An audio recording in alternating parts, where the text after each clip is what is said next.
where the Union Ministry of Environment has actually notified the new Solid Waste Management Rules 2026, which will be implemented from the 1st of April 2026 to promote the reduction, recycle and reuse of the solid waste in our country. The solid waste management, which forms an important component of your GS-3 paper under the larger theme of environment conservation. So let's start our discussion by understanding what do we mean by solid waste.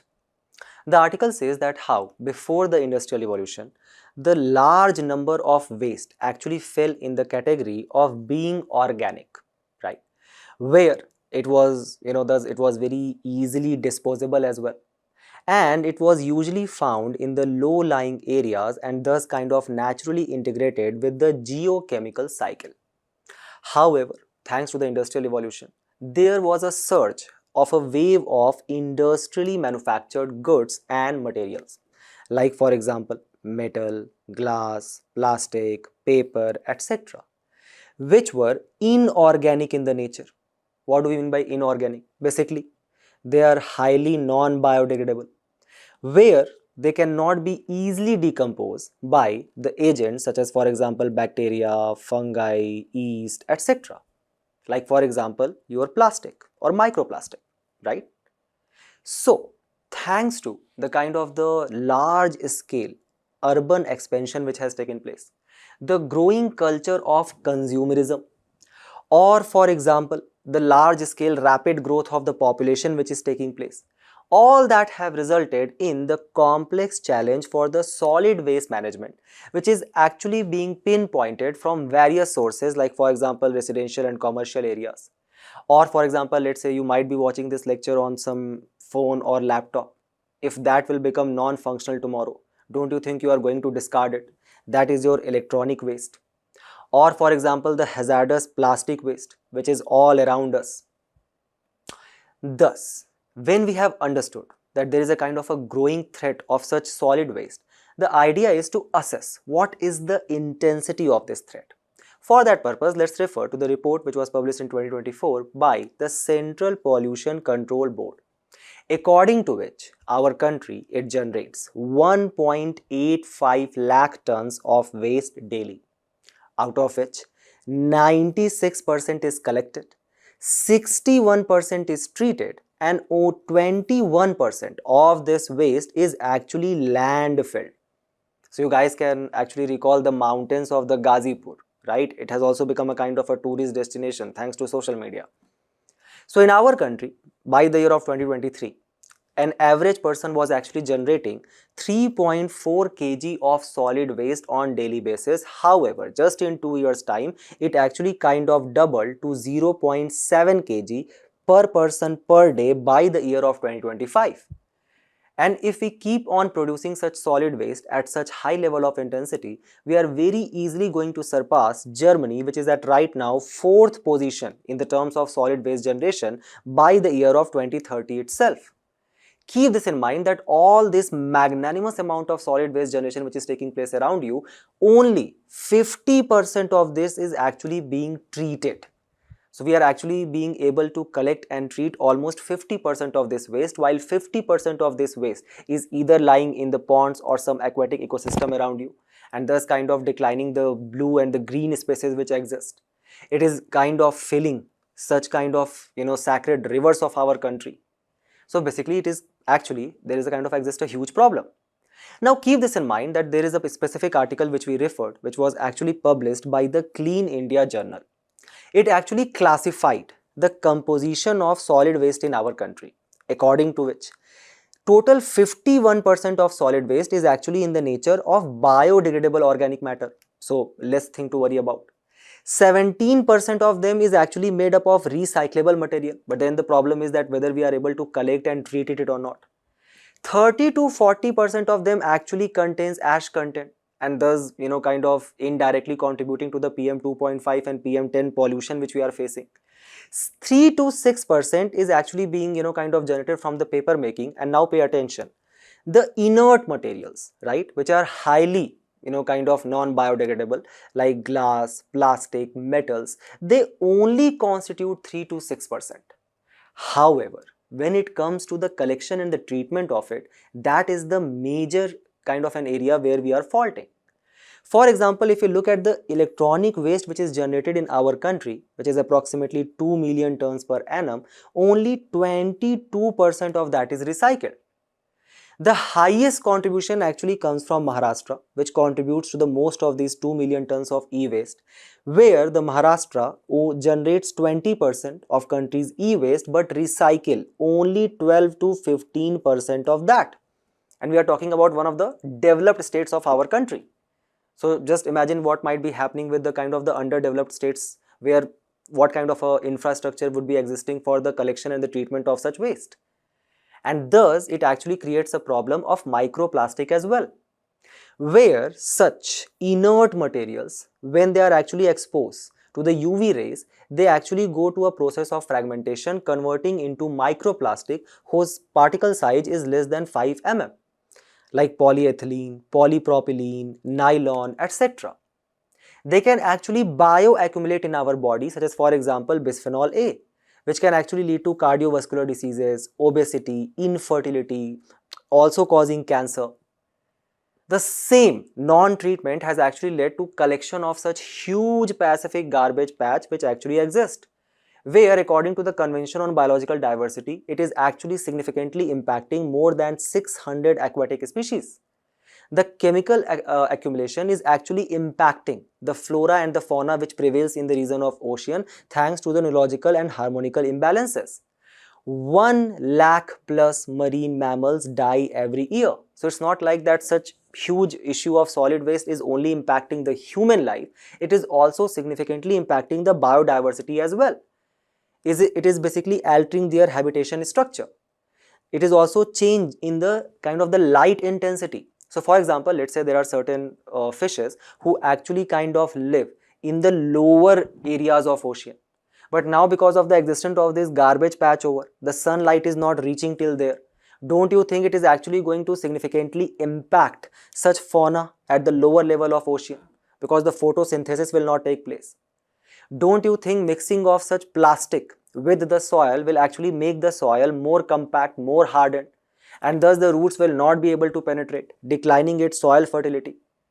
It will actually kind of reduce the dissolved oxygen capacity in the water bodies, in the aquatic bodies, and thus the biological oxygen demand and chemical oxygen demand in such aquatic system is going to significantly increase, leading to what? Eutrophication.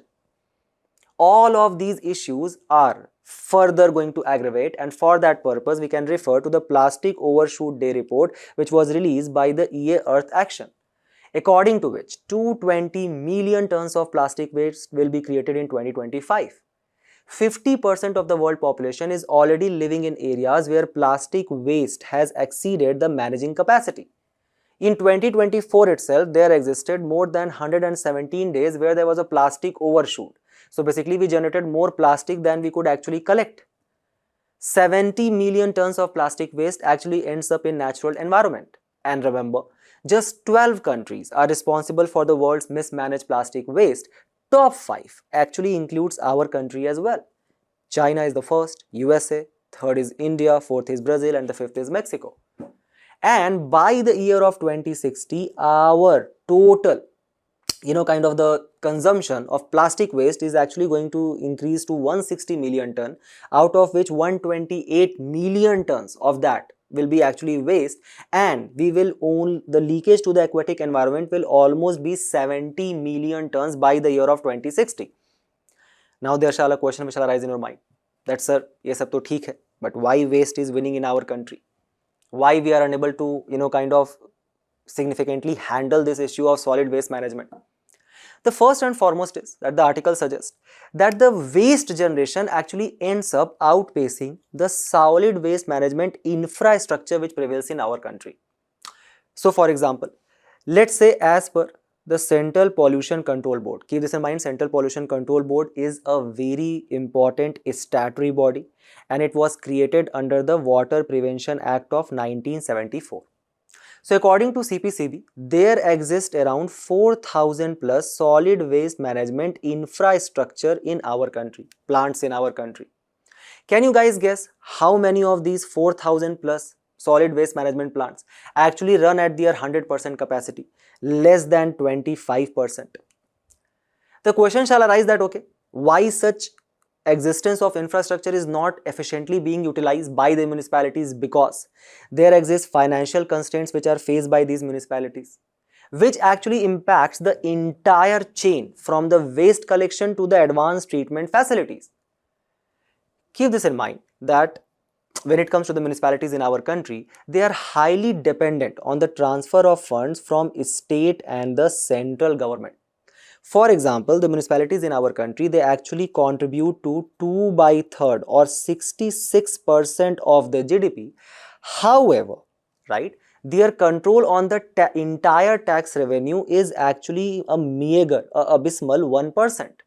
So they don't have that much of a fund to actually invest in solid waste management infrastructure, leading to what? The use of outdated technology and inadequate workforce training. Let's take another example. You guys might have heard about Bandicoot. What is Bandicoot?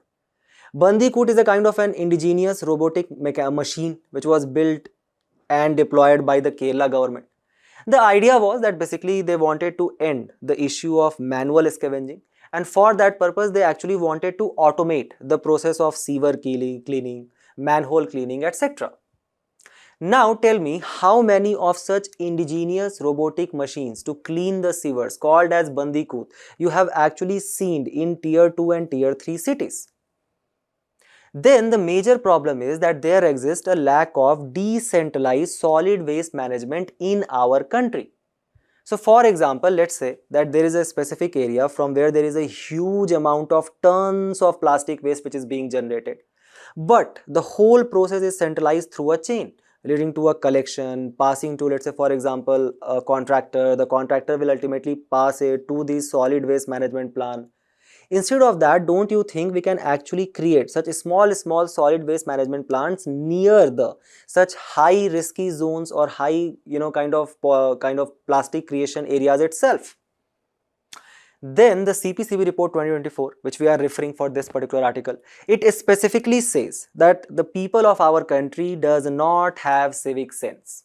Take where it says that despite the initiatives and social engineering under the various initiatives, let's say for example Swachh Bharat, Swachh Mission, even despite all of this, the people are still not throwing, let's say for example, the waste on the designated areas. Even they do not follow the kind of the segregation which has actually been kind of identified for them. Keep this in mind that such plastic waste, such kind of solid waste actually contributes very significantly to the carbon dioxide emission as well, thus also jeopardizing our larger Panchamrit target. So, taking the cognizance of this, the government has come up with solid waste management rules of 2026. It has been kind of listed by the Ministry of Environment, Forest and Climate Change under the provisions of Environment Protection Act of 1986. Now, this is very important for prelims also, so pay attention. It says that the waste generator must segregate waste now in 4 streams. So, earlier there existed 2 streams. You guys might have seen the dustbin also. Wet waste, that is biodegradable kitchen waste. Dry waste, which includes plastic, paper, metal, glass, inert materials basically. Now there are 2 new categories. One is sanitary waste, used diapers or sanitary pads. Or for example, special care waste, which includes your paint cans, bulbs, expired medicines and batteries. So maybe we can recycle them and use them, right? So actually, kind of transitioning toward electron-based electricity production. Also, now there will be identification of bulk waste generators. Who are these bulk waste generators? As we were saying, why not to bring these solid waste management plants near these bulk waste generators? So, let's say for example, there is a building with floor area more than 20,000 meter square, or there is an area where water consumption is more than 40,000 liter, or electricity generation of 100 kg per day waste or more than that, or such kind of bulk waste generators like societies, malls, colleges, hostels, kind of residential welfare associations. All of such bulk waste generators shall segregate the waste in these 4 categories at the source itself and hand the recyclable material to the authorities, which is basically your 4th category. Now you are like, sir, ये सब तो ठीक है, But who will monitor this?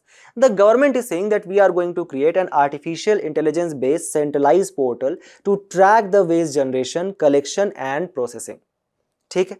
And through that the government is basically going to implement a polluter pay principle, where if you are not following these directives of the government, then you are actually required to pay environmental compensation for the improper waste handling. ठीक है? Is there something which we can do more? First and foremost is, you guys can recall that, when we were discussing about the concept of right to repair months back, we talked about the inclusion of repairability factor in the design and procurement policies itself, so that we can actually curtail down the electronic waste which we are generating. Further, we can actually sensitize the people about the mother earth through these Prakriti mascot to actually do social engineering. And the biggest change for that is the next generation. So we can actually take that Prakriti mascot, right, launch under the life mission to the schools first.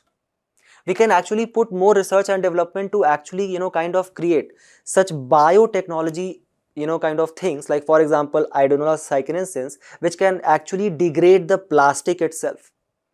Then further, we can actually, kind of put impetus on private-public partnership for increased fund allocation to the municipalities, where, let's say for example, if there is a company in a particular area and the company is required to pay the corporate social responsibility of 2% of the profit, why not to directly, kind of take this profit and this company and make it responsible under the trusteeship model of Gandhiji to actually, kind of tackle the issue of waste in that region. Further, to create on-site composting and waste to wealth plant.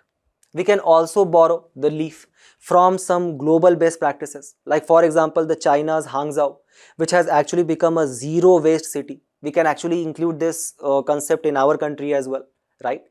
Also, Australia, we can follow the model of that, where they have actually, kind of banned single-use plastic, straws, cutlery, micro beads in shampoo completely. So we can also take that thing. Keep this way forward in your mind when you are writing this particular question. And now we are going to specifically move towards the prelims kind of a specific section.